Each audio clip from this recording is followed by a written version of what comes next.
बोलिए श्री सतगुरु महाराज जी की जय, सच्चे दरबार की जय।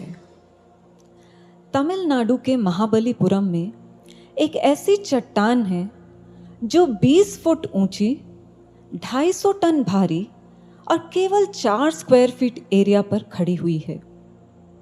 इस चट्टान की विचित्र बात यह है कि ये 45 डिग्री के स्लोप पर पिछले 1200 सालों से खड़ी हुई है। चट्टान के ढलान पर होने की वजह से स्थानीय लोगों की चिंता का कारण बन गई ये चट्टान, जिसके चलते 1908 में आर्थर लॉली साहब, जो वहाँ के गवर्नर थे, उन्होंने इस चट्टान को हटाने का आदेश दिया, जिसके लिए 7 हाथियों के बल का प्रयोग हुआ। ये चट्टान 1 इंच भी नहीं हिली और रिसर्चर्स और साइंटिस्ट इस बात से हैरान हुए कि ग्रेविटी को मात देते हुए ये चट्टान अपनी जगह पर कैसे खड़ी हुई है। आप जानते हैं, आज ये भारत की हैरत अंगेज जगहों में से एक मानी जाती है। इस चट्टान का नाम है कृष्णास बटरबॉल, या स्थानीय भाषा में कहें तो वान इराई कल। गुरु भक्तों, एक भक्त भी तो चट्टान की तरह स्थिर होता है। उसे चाहे परिस्थितियों की ढलान हो या फिर ऊंचाई, वो स्थिरता से इस मार्ग पर चलता रहता है। जो भी शिष्य गुरु से भीतर से जुड़ा हुआ है, वो इस मार्ग पर डटा रहता है। चलिए आपसे एक प्रश्न पूछते हैं, मैथमेटिक्स का प्रश्न। मैथमेटिक्स में 1 ज्यादा होता है या 64? आप कहेंगे जाहिर सी बात है 64, पर ऐसा हमेशा नहीं होता। चेस या शतरंज के खेल में हाथी, घोड़ा, ऊंट, वजीर सब मारे जाएं तो कोई बात नहीं, पर एक राजा मारा जाए तो 64 के 64 खाने, उनका कोई अस्तित्व नहीं रहता। चेस के खेल में 1 बड़ा होता है 64 से। पेड़ का ही गणित लेके देखिए, आप हजारों पत्तियों को पोषण दें पर पेड़ मुरझा जाएगा। अगर एक जड़ को पोषण दे दें तो हजारों पत्तियों को पोषण मिल जाएगा। पेड़ का गणित भी कुछ अलग है। गुरु और शिष्य का भी गणित कुछ अलग ही है। एक गुरु हजारों शिष्यों का नेतृत्व करते हैं, पर हजारों शिष्य मिलकर भी गुरु का उपकार, उनका ऋण नहीं उतार सकते। मैथमेटिक्स में हमें कहा जाता था कि प्रूव कीजिए left hand side is equal to right hand side. सज्जनों, ये मैथ्स में तो संभव है, पर गुरु और शिष्य के इस रिश्ते को कभी भी इक्वेट नहीं किया जा सकता। चलिए आपसे एक और प्रश्न पूछते हैं। क्या कभी किसी ने, क्योंकि आप इस गुरु दरबार से जुड़े हुए हैं, आपको ये कहा कि आप पागल हैं, या फिर आपके ऊपर पागलपन सवार है, या फिर ये कहा हो कि आपको तो दुनिया के हिसाब से जीना ही नहीं आता? हम जानते हैं आपके भीतर से एक बहुत बड़ा हाँ निकल रहा होगा। अगर ऐसा है तो निसंदेह आप बधाई के पात्र हैं। चलिए पहले इस शब्द पागल का अर्थ समझ लेते हैं। पागल का एक अर्थ होता है अपने दिमागी स्तर से गिर जाना, पर हम पागल उसको भी कहते हैं जो लक्ष्य के प्रति अडिग है, उसके अंदर जुनून है, वो हदें पार कर देता है। जैसे अक्सर हम कहते हैं कि उस बच्चे ने IAS की तैयारी के लिए पागलों की तरह मेहनत करी। सज्जनों, अगर आपको भी कोई पागल कहे तो निसंदेह आप बधाई के पात्र हैं, क्योंकि हम पागलपन की दूसरी डेफिनेशन की ओर संकेत कर रहे हैं। वैसे तो बहुत से शब्द हैं जिनके 2 मतलब होते हैं। जैसे अंग्रेजी का ही शब्द ले लीजिए, पेशेंट। अब पेशेंट का एक अर्थ होता है जो बीमार है और दूसरा अर्थ होता है जो धैर्यवान है। ऐसा ही पागलपन था रामतीर्थ जी में, स्वामी विवेकानंद में, रमन महर्षि में और अरबिंदो घोष में। आप जानते हैं, अरबिंदो घोष तो अपनी पत्नी को चिट्ठी लिखते हैं और कहते हैं कि मेरे पे पागलपन सवार है, एक जुनून है मेरे भीतर लक्ष्य को लेकर। और तो और रामतीर्थ जी ने तो दुनिया को संबोधित करते हुए लिख दिया, इन बिगड़े हुए दिमागों में अमृत के लच्छे हैं, हमें पागल ही रहने दो, हम पागल ही अच्छे हैं। विवेकानंद जी भी कहते हैं, you are mad after money, I am mad after God. You are mad, so am I, but I think my madness is after all the best. गुरु भक्तों, एक शिष्य के भीतर अगर गुरु के लक्ष्य को लेकर पागलपन हो जाए तो इससे अच्छी बात ही क्या हो सकती है, क्योंकि ये पागलपन उस शिष्य को भक्ति की ऊंचाइयों पर लेकर जाएगा। आपसे प्रश्न करते हैं, जिस पागलपन को लेकर दुनिया हमें ताने देती है, क्या वो पागलपन सच में हमारे भीतर है? इस प्रश्न का उत्तर भीतर से गुरु महाराज जी को दे दीजिए, क्योंकि अगर है तो बहुत अच्छी बात है, और अगर नहीं है तो हमें इस पागलपन को, इस जुनून को अपने भीतर जगाना होगा। सजनों, एक शिष्य के भीतर वो कौन कौन से पागलपन होते हैं, आइए आज ये जानने की कोशिश करते हैं।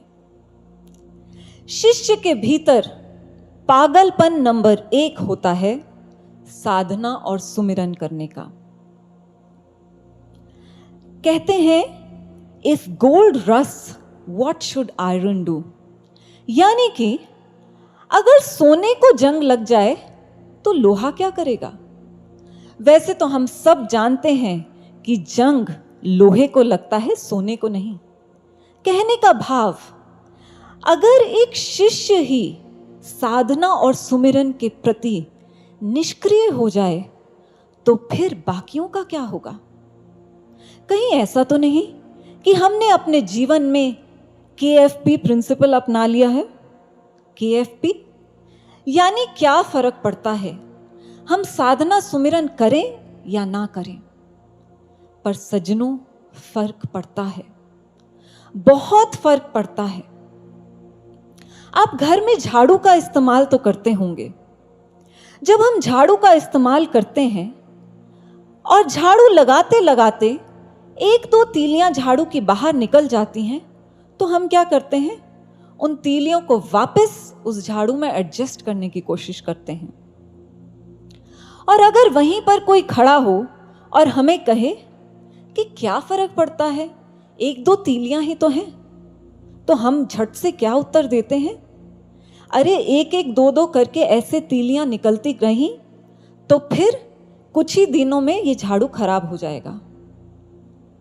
साधारण से झाड़ू को लेकर इतनी सजगता, पर एक एक करके हमारी जो श्वास व्यर्थ जा रही है उसके लिए कोई सजगता नहीं, कोई चिंतन नहीं, कोई फिक्र नहीं। सजनों, एक शिष्य जिसके भीतर पागलपन होता है उसको हर पल चिंता होती है, कहीं मेरी एक भी श्वास वेस्ट तो नहीं हो गई। हमें समझना होगा कि small things matter, every drop counts, यानी कि हमारा छोटे से छोटा प्रयास भी हमें इस भक्ति के मार्ग पर बहुत आगे तक ले जाएगा। और इसका जीवंत उदाहरण हमारे देश के लद्दाख क्षेत्र से मिलता है। लद्दाख में सर्दियों में बर्फ बह जाती है पानी के रूप में। अब लद्दाखियों ने इस बहती हुई बर्फ को गर्मियों के लिए संभालने के लिए एक टेक्निक लगाई, एक आइडिया लगाया। उन्होंने क्या किया? उन्होंने इस बहती हुई बर्फ को वापस से एक तिकोन आकार में जमा दिया, क्योंकि हम सब जानते हैं लद्दाख में माइनस में टेम्परेचर होता है।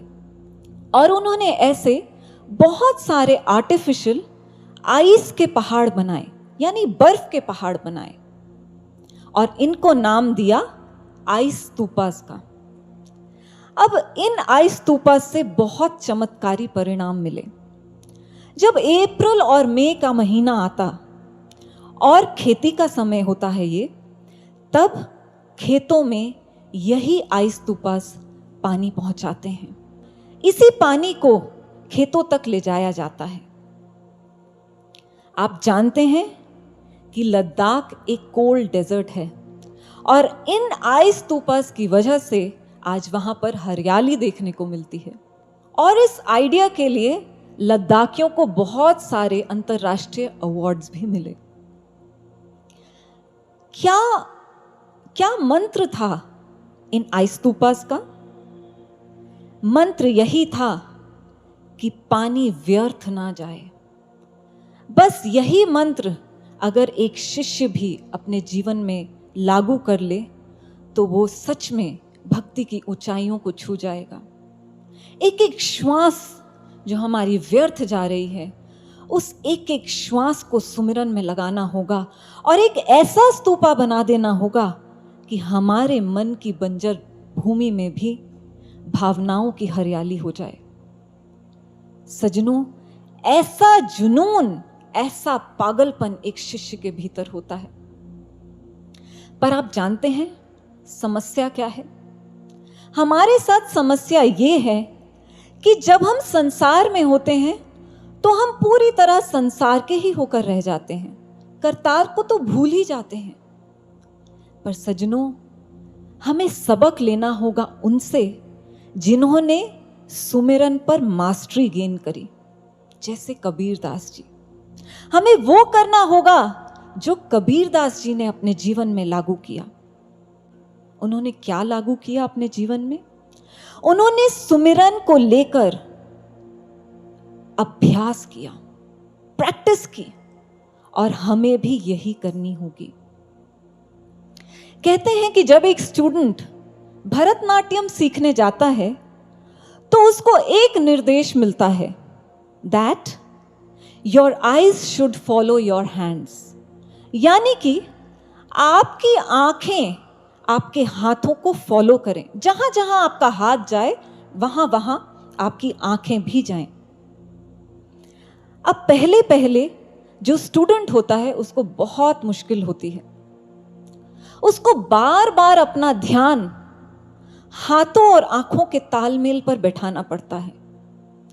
पर आप जानते हैं, एक समय ऐसा आता है कि वो इतनी प्रैक्टिस कर लेता है कि जहां जहां उसके हाथ जाते वहां ऑटोमेटिकली उसकी आंखें जाती।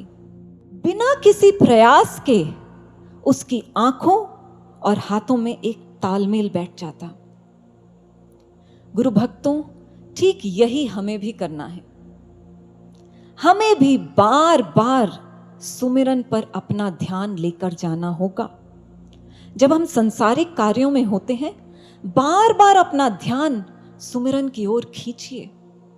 और एक समय ऐसा आएगा जब हम इतनी प्रैक्टिस कर लेंगे कि ठीक उस भरतनाट्यम डांसर की तरह स्वतः ही हमारा ध्यान सुमिरन की ओर चला जाएगा।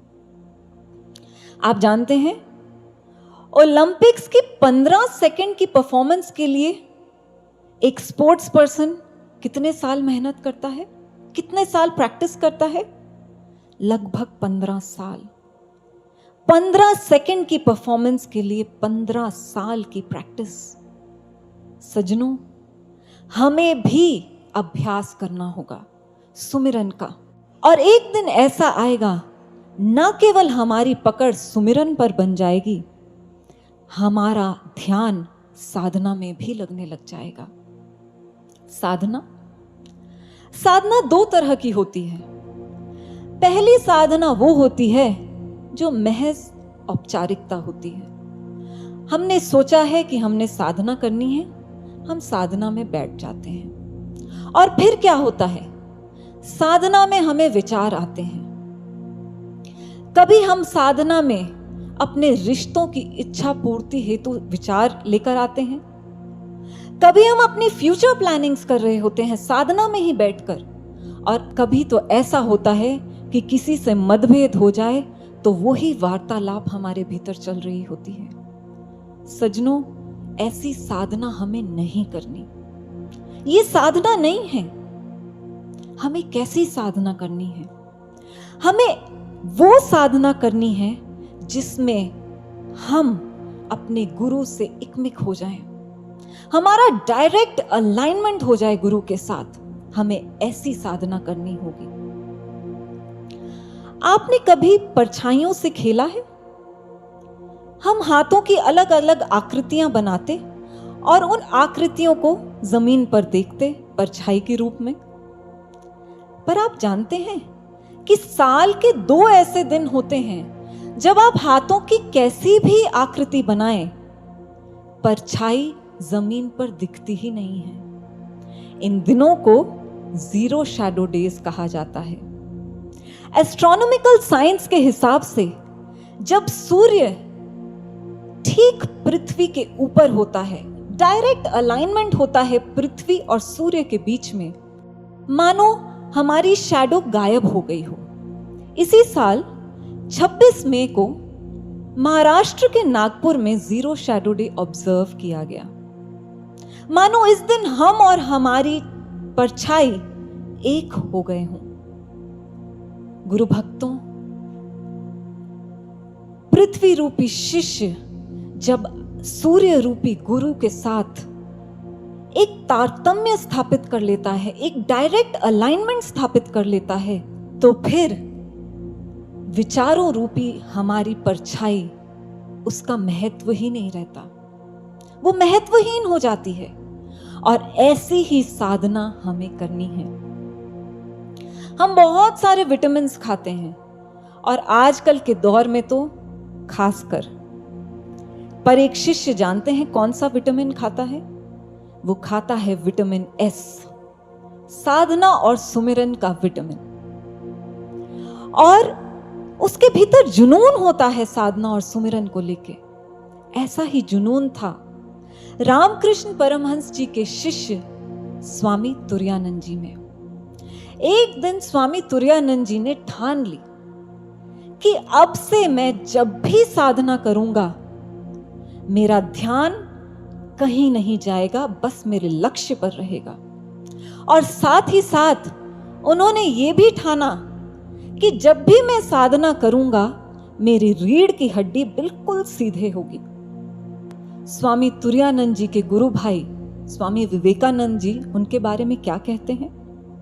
स्वामी विवेकानंद जी कहते हैं कि जीवन के अंत तक जब भी उन्होंने स्वामी तुरायानंद जी को साधना करते देखा, उनकी रीढ़ की हड्डी एक तीर की तरह बिल्कुल सीधी रही। ऐसी साधना का जुनून, ऐसा पागलपन हम सभी को अपने भीतर भरना होगा। चलिए चलते हैं पागलपन नंबर 2 की ओर, जो एक शिष्य के भीतर होता है। और वो पागलपन क्या है? वो पागलपन है अपने विकारों से लड़ने का। कहते हैं राम तीर्थ जी कि जीवन में एक समय ऐसा आया जब भी वो कोई लेटर साइन करते थे तो नीचे राम तीर्थ नहीं लिखते थे, उन्होंने अपना सिग्नेचर ही चेंज कर दिया। वो लिखते थे राम ट्रूथ। उन्होंने तीर्थ में से आई को हटा दिया और तीर्थ में यू को ऐड कर दिया। जानते हैं क्यों? राम तीर्थ जी कहते थे कि मेरे जीवन में ये आए यानी कि अहम की कोई जगह नहीं है। अगर मेरे जीवन में किसी चीज की जगह है तो वो है ट्रूथ, यानी कि सच, वो मेरा ईश्वर। और किसी चीज की जगह मेरे जीवन में है ही नहीं। पर सज्जनों, कहीं ऐसा तो नहीं कि हम गुरु दरबार में आई स्पेशलिस्ट बनने की होड़ में हैं? सज्जनों, हम यहां इन 2 आंखों वाले आई स्पेशलिस्ट की बात नहीं कर रहे। हम इंग्लिश के अल्फाबेट आई यानी अहंकार, मैं की बात कर रहे हैं। क्योंकि ये अहंकार बहुत सूक्ष्म दरवाजे से हमारे भीतर खटखटाता है और हमारी भक्ति को तहस नहस करके रख देता है। क्या कभी आपके साथ ऐसा हुआ है कि किसी सेवा को लेकर आपकी बहुत तारीफ करी गई हो और आपने झट से उत्तर दे दिया हो कि सब महाराज जी की कृपा से ही हुआ, पर भीतर से उस मैं ने अपनी गर्दन खड़ी करी और उसने कहा कि इस सेवा के लिए मैंने भी तो बहुत मेहनत की थी। हमारे भीतर से अहंकार की बू आने लग जाती है। पर सज्जनों, हम भूल जाते हैं कि गुरु किसी भी शिष्य से कभी भी कोई भी सेवा करवा सकते हैं। इसलिए हमें अपने जीवन में इस मैं को हटाना होगा, क्योंकि ये हमारी भक्ति रूपी गाड़ी का रिवर्स गियर है। और सद्गुरु आशुतोष महाराज जी भी तो कहते हैं, एक शिष्य हमेशा अटेंशन मोड में होता है, हमेशा अटेंशन में रहता है अपने विकारों को लेकर। इसलिए सज्जनों, इस अवगुण को हमें अपने जीवन में स्थान नहीं देना है। चलिए, जहां अवगुण की बात हुई, वहां एक ऐसे समुद्र की बात करते हैं जो गुणों से भरपूर है। जॉर्डन और इज़राइल के बीच में एक समुद्र है जिसका नाम है द डेड सी। अच्छा, आपसे पूछते हैं कि अगर बीच समुद्र में किसी को धक्का दे दिया जाए और उसको तैरना ना आता हो तो वो डूबेगा या नहीं? जाहिर सी बात है, आप कहेंगे डूबेगा ही डूबेगा। पर डेड सी की एक बहुत विचित्र बात है, इसमें आप चाहकर भी नहीं डूब सकते, क्योंकि इसके पानी में इतने सॉल्ट्स और मिनरल्स हैं कि ये ऑटोमेटिकली किसी भी बॉडी को ऊपर की ओर धकेलता है। इसके औषधीय गुण इतने ज्यादा हैं कि यहां पर लोग दूर दूर से औषधीय स्नान करने आते हैं। सज्जनों, ठीक इस डेड सी की ही तरह हमें अपने जीवन में गुणों को स्थान देना होगा। आंतरिक स्वच्छता का अभियान चालू कर देना होगा।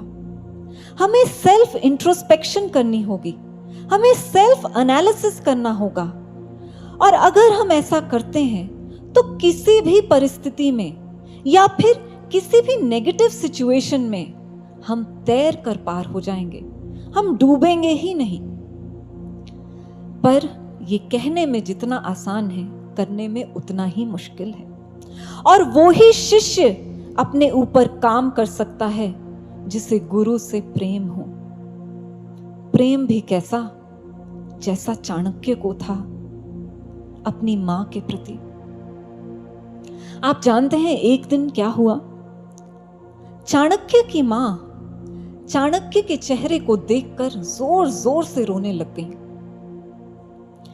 अब चाणक्य ने अपनी मां से पूछा कि मां, आप मुझे देखकर रो क्यों रही हैं? तो मां ने नन्हे चाणक्य को उत्तर दिया कि तू बड़ा होके राजा बनेगा ना, और अपनी इस गरीब मां को छोड़कर चला जाएगा ना। अब चाणक्य ने बहुत विस्मय से अपनी मां की ओर देखा और उसने पूछा कि मां, आप ऐसा कैसे कह सकती हैं? तो मां ने उत्तर दिया कि तेरे ये आगे के जो 2 दांत हैं ना, इनमें राजा बनने के लक्षण हैं। बस इन्हें देख के मुझे पता चल गया कि तू राजा बनेगा और मुझे छोड़कर चला जाएगा एक दिन। आप जानते हैं नन्हे चाणक्य ने क्या किया? चाणक्य बाहर गए, उन्होंने एक बड़ा सा पत्थर लिया और अपने ऊपर प्रहार किया और उन 2 दांतों को तोड़ दिया। वापस अंदर आए और हंसते हुए अपनी मां को कहते हैं कि मां, ले, ये राजा बनने के लक्षण वाले दोनों दांतों को मैंने तोड़ दिया। अब ना मैं राजा बनूंगा और ना ही तुझे कभी छोड़कर जाऊंगा। ऐसा था चाणक्य का प्रेम अपनी मां के प्रति। सजनों, आज आपसे पूछते हैं, जिन गुरुदेव ने हमें सब कुछ दिया, क्या हमारे भीतर प्रेम है उन गुरुदेव के लिए?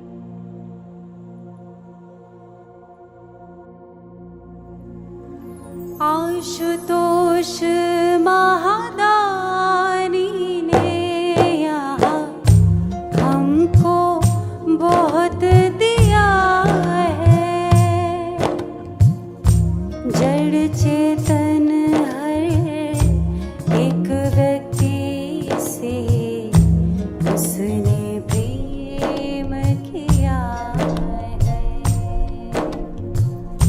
धन श्रम प्रतिभा और वक्त जनहित में कभी लगाया,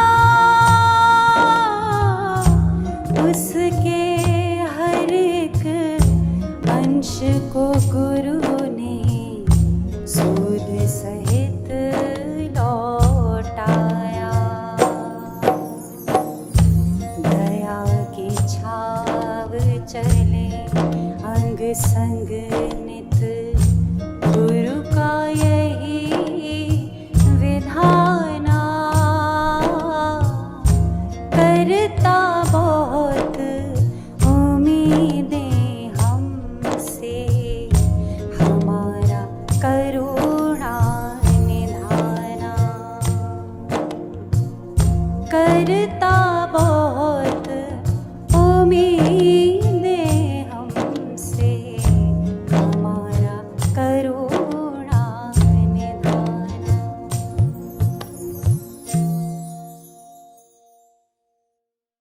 सजनों, चाणक्य को तो अपनी मां से प्रेम था, पर हमें शायद अपने गुरु से प्रेम नहीं। और अगर हमें अपने गुरु से प्रेम है तो हमें भी अपने विकारों रूपी इन दो दांतों को तोड़ना होगा। हमें विकारों से बाहर निकलना ही होगा। वो हर एक थॉट, वो हर एक व्यक्ति, वो हर एक आदत जो हमें पता है कि हमें अपने गुरु से दूर कर रही है, उसे हमें अपने जीवन में स्थान नहीं देना। हमें अच्छाइयों की ओर बढ़ना है, बुराइयों की ओर नहीं। और यही समय है हमारे पास, इसके बाद हमें समय नहीं मिलेगा।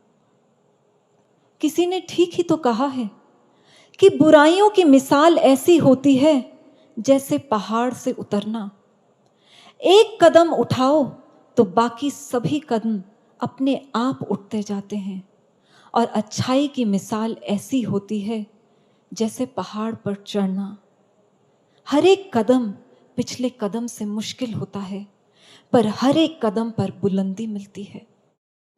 बस हम भी अगर अपने विकारों को त्याग दें तो हमें भी बुलंदी मिलेगी इस मार्ग पर। एक बार एक गुरु बहन महाराज जी के समक्ष प्रार्थना करती हैं कि महाराज जी, आप जब समाधि से लौट कर आएंगे तो ऐसी कौन सी चीज है जो हम आपके चरणों में अर्पित कर दें, क्योंकि अब संसार की हर चीज साधारण सी महसूस होती है। ऐसी कौन सी असाधारण चीज है जो हम आपके चरणों में अर्पित करें जब आप समाधि से लौट कर आएंगे, क्योंकि महाराज जी तब आप भगवान का रूप लेकर आएंगे ना। तो भगवान के चरणों में कोई साधारण चीज तो नहीं अर्पित की जा सकती ना। महाराज जी ने अनुभव में उस बहन के आकर, जानते हैं उन्हें क्या कहा?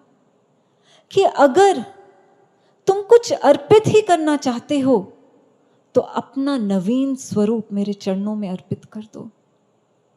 गुरु भक्तों, सच में अगर हम महाराज जी के चरणों में कुछ अर्पित करना चाहते हैं तो अपना नवीन स्वरूप, जिसके भीतर कोई विकार नहीं है, उसे गुरु महाराज जी के चरणों में अर्पित करें जब वो समाधि से लौट कर आए। ऐसा जुनून, ऐसा पागलपन एक शिष्य के भीतर होता है। चलिए चलते हैं पागलपन नंबर 3 की ओर, जो एक शिष्य के भीतर होता है, और वो है सबके साथ चलने का, एक साथ एकजुट होकर चलने का, संगठित रहने का। हमारे ऋषि महर्षियों ने तो पहले ही कह दिया कि पूरा विश्व एक कुटुंब है, और दिव्य ज्योति जागृति संस्थान भी तो पूरे विश्व में शांति लाना चाहता है। पर सज्जनों, इससे पहले कि हम पूरे विश्व में शांति लाएं, हम सबको संगठित होकर रहना होगा, एकता के सूत्र में बंधना होगा। हमारे पास कोई और चारा नहीं है। अगर हम ऐसा नहीं करेंगे तो हम अपने गुरु महाराज जी को प्रसन्न नहीं कर पाएंगे। भगवान श्री राम के जीवन की एक बहुत सुंदर घटना आती है। जब भगवान श्री राम वन में मां सीता की खोज कर रहे थे और उन्हें वहां जटायु जी मिले, तो जटायु जी ने पहले ही बता दिया था प्रभु श्री राम को कि रावण मां सीता को दक्षिण दिशा में लेकर गया है। पर जब खोज की टोली बनी, सुग्रीव ने 4 दल बनाए, तब प्रभु श्री राम ने एक बार भी नहीं कहा कि मुझे पहले ही पता है कि सीता जी तो दक्षिण दिशा में है। वो चुप रहे। आप जानते हैं क्यों? क्योंकि वो सबको साथ लेकर चलना चाहते थे और स्वयं सबके साथ चलना चाहते थे। और यही तो गुरु महाराज जी ने हमें बार बार समझाया है। एक बार महाराज जी अपने शिष्यों के साथ बैठे थे, अपने आसन पर विराजमान थे। सभी शिष्य इकट्ठे महाराज जी के समक्ष बैठे थे, पर उनमें से एक शिष्य ऐसा था जो दूर पीछे दरवाजे के पास बैठा था। महाराज जी ने उस शिष्य को बुलाया और महाराज जी ने कहा, वो नहीं सुना तुमने, अलग थलग जो रहते हैं वो पथ पे ही गिर जाते हैं। देखा आपने भक्तों, छोटी छोटी बातों से महाराज जी ने हमें यही समझाया कि हम एकजुट होकर रहें। चाहे कितनी भी मजबूत ईंटें हों, पर वो मजबूत दीवार नहीं बना सकती जब तक उन ईंटों के बीच में सीमेंट ना भरा जाए। ठीक ऐसे ही सज्जनों, चाहे हमें लगे कि हम कितने भी मजबूत शिष्य हैं, हम विश्व शांति रूपी मजबूत दीवार को नहीं खड़ा कर सकते जब तक हम सब के बीच में महाराज जी के आदर्शों रूपी सीमेंट ना भरा हो। वो सीमेंट क्या है? वो सीमेंट है प्रेम से संगठन में रहने का, एक दूसरे की गलतियों को नजरअंदाज करने का, महाराज जी ने जो आदर्श सिखाए हैं उन पर चलने का। ये है महाराज जी के आदर्श रूपी सीमेंट। कहते हैं ना, जब कोई किसी को पसंद करता है तो उसकी सभी बुराइयों को भूल जाता है, पर जब कोई किसी को ना पसंद करता है तो उसकी सभी अच्छाइयों को भूल जाता है। पर सज्जनों, हम शिष्य हैं, हमें अच्छाइयों को भूलना नहीं है, हमें एक दूसरे की अच्छाइयों को लेकर चलना है, हमें एक दूसरे में अच्छाइयों को देखकर आगे बढ़ना है। चलिए आपसे प्रश्न पूछते हैं, क्या आप गुरु महाराज जी के लिए मरने मिटने के लिए तैयार हैं?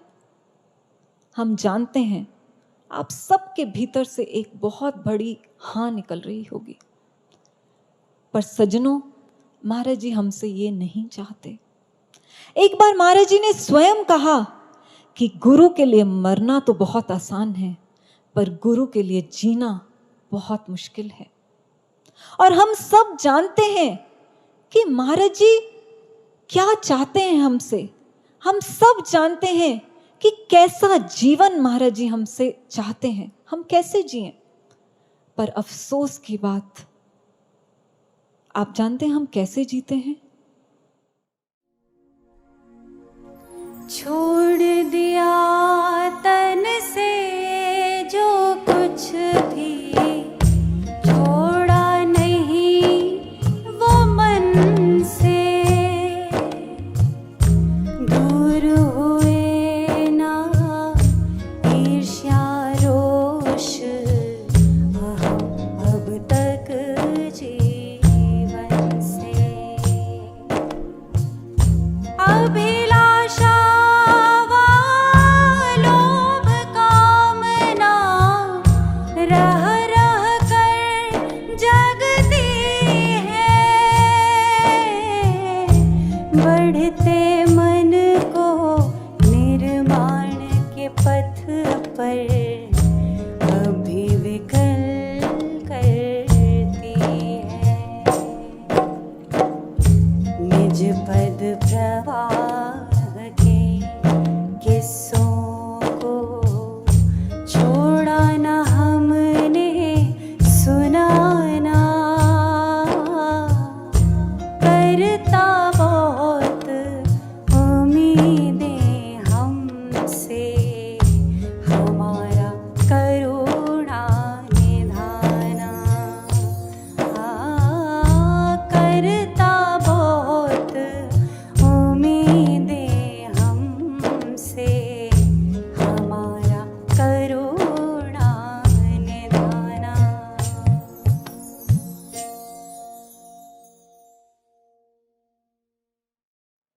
गुरु भक्तों, ईर्ष्या, द्वेष, निंदा, चुगली, छोटी छोटी बातों पर रुष्ट हो जाना, इसका एक संगठन में कोई स्थान नहीं होता। अगर हम संगठित होकर चलना चाहते हैं तो हमें इन सब को त्यागना होगा, क्योंकि हमारा लक्ष्य है विश्व शांति का। और हमें इन छोटी बातों में नहीं उलझना है, क्योंकि महाराज जी हमसे खुश नहीं होंगे। आप जब महाराज जी समाधि से लौटकर आएंगे और हमसे ये प्रश्न करेंगे कि क्या तुम वैसे जिए जैसे मैं चाहता था, तो या तो हमारी नजरें झुकी होंगी या फिर हम महाराज जी को कह पाएंगे कि हाँ जी महाराज जी, हमने एक प्रयास तो जरूर किया था, ईमानदार प्रयास। इसलिए गुरु भक्तों, हमें एक दूसरे के साथ मिलकर चलना होगा, एक दूसरे की कमियों को नजरअंदाज करना होगा, तभी हम गुरु को प्रसन्न कर पाएंगे। और यही जोश, पागलपन और जुनून एक सच्चे भक्त में होता है। गुरु भक्तों, यही 3 पागलपन हैं जो हमें भक्ति की ऊंचाइयों पर लेकर जाएंगे। साधना और सुमिरन का पागलपन, जिसमें हम विटामिन एस को अपने जीवन में स्थान दें, यानी कि उस साधना को और सुमिरन को। हमें अपने विकारों पर काम करना होगा, हमें अपने भीतर गुण भरने होंगे और हमें सबको एक साथ लेकर चलना होगा, तभी हमारे गुरुदेव हमसे प्रसन्न होंगे। और आपको यहां हम ये भी कह देना चाहते हैं कि दुनिया की चिंता मत कीजिए, क्योंकि आप जानते हैं दुनिया का क्या हाल है। 2001 में एक महिला ने अपनी गाड़ी सिएटल के शिप कनाल ब्रिज पर रोकी और गाड़ी से उतरकर वो रेलिंग की उस तरफ टाप गई। अब हुआ यूं कि वहां पर पुलिस आ गई, क्योंकि गाड़ी रुकी थी, और जब पता लगाया गया तो पता लगा कि ये महिला आत्महत्या करने के लिए इस ब्रिज पर आई थी। इतनी ही देर में पूरे ब्रिज पर ट्रैफिक जैम लग गया और लोग जानते हैं क्या कहने लग गए उस महिला को? कहते हैं, कूद जा, जल्दी कर, just do it, come on jump. सजनों, ये है समाज की हालत। दयाहीन, करुणाहीन, किसी के साथ ये समाज संवेदना रखता ही नहीं है। और तो और कई बार तो ऐसा लगता है कि ये समाज बिन पैंदे का लोटा है। यही तो हुआ ना, जब हनुमान जी लंका में गए और उनकी पूंछ पर आग लगाई गई तो सभी लंकावासी बाहर निकलकर हंसने लग गए, तालियां बजाने लग गए, खुशी मनाने लग गए। और जब उसी पूंछ से हनुमान जी ने पूरी लंका को आग लगा दिया तो वही लोग कहते हैं, हम तो जानते थे कि ये कोई देव पुरुष है। देखा आपने, ये है समाज, कभी कुछ तो कभी कुछ। इसलिए समाज की चिंता मत कीजिए, अपने भीतर के पागलपन को बरकरार रखिए। रामकृष्ण परमहंस जी भी विवेकानंद जी से कहते हैं कि अगर तू भक्ति के मार्ग पर चलेगा तो लोग तुझे कहेंगे कि इतना पढ़ लिख कर देखो, सब कुछ छोड़कर भक्ति के मार्ग पर लगा हुआ है। और अगर तू इस भक्ति के मार्ग को छोड़कर चला जाएगा तो लोग कहेंगे देखो कितना बुज़दिल था, चल ही नहीं पाया इस मार्ग पर। इसलिए सज्जनों, हमें भी चिंता करने की जरूरत नहीं है कि समाज क्या कहता है, समाज हमें पागल कहता है या कुछ और कहता है। क्योंकि किसी ने बहुत सुंदर कहा है, सब्र रख ए बंदे, मुश्किल के दिन भी बीत जाएंगे, जो आज तुझे देखकर हंसते हैं कल देखते ही रह जाएंगे। और सच में गुरु भक्तों को तो पूरी दुनिया देखती ही रह जाएगी, एक समय ऐसा आएगा। एक बार गुरु महाराज जी ने यहीं दिव्य धाम में कुटिया में अपने कुछ शिष्यों को एक बात कही, और जो बात हम आपसे साझा करने जा रहे हैं उसको बहुत ध्यान से सुनिएगा, या फिर ऐसा कहें अपने मानस पटल पर उस बात को लिख लीजिएगा। महाराज जी ने कहा, जो इस ब्रह्म ज्ञान को लेकर अंत तक चलता है वो कितना सौभाग्यशाली है, इसके लिए मेरी डिक्शनरी में कोई शब्द नहीं। आगे महाराज जी ने कहा, जो इस मार्ग को बीच में ही छोड़कर चला जाएगा वो कितना दुर्भागी है, इसके लिए भी मेरी डिक्शनरी में कोई शब्द नहीं। गुरु भक्तों, बहुत गहरी बात कही महाराज जी ने। हम यहां पर नालंदा शब्दकोश, ऑक्सफोर्ड या कैम्ब्रिज डिक्शनरी की बात नहीं कर रहे, यहां सतगुरु भगवान की डिक्शनरी की बात कर रहे हैं। इसलिए महाराज जी के चरणों में प्रार्थना करते हैं कि महाराज जी, हमारे भीतर तो सामर्थ्य नहीं है, आप ही हमें अंत तक इस मार्ग पर लेकर चलिएगा। और गुरु भक्तों, अपने भीतर के जुनून और पागलपन को बरकरार रखिएगा। कमर कस के बैठिए और दिल थाम के बैठिए, क्योंकि इतिहास लिखा जा रहा है और इसको कोई रोक नहीं सकता। तभी तो किसी ने कहा है, समय नदी की धार कि अक्सर सब बह जाया करते हैं, है समय बड़ा तूफान प्रबल पर्वत भी झुक जाया करते हैं। अक्सर दुनिया के लोग समय के चक्कर में आ जाया करते हैं, पर वो सतगुरु भगवान ही होते हैं जो इतिहास बनाया करते हैं, जो इतिहास बनाया करते हैं।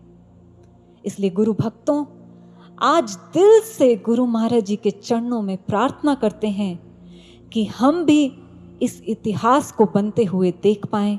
प्रभु हमारे को ऐसी शक्ति दीजिए कि हम भी अंत तक इस मार्ग पर चल पाएं। बोलिए श्री सद्गुरु भगवान की जय, सच्चे दरबार की जय।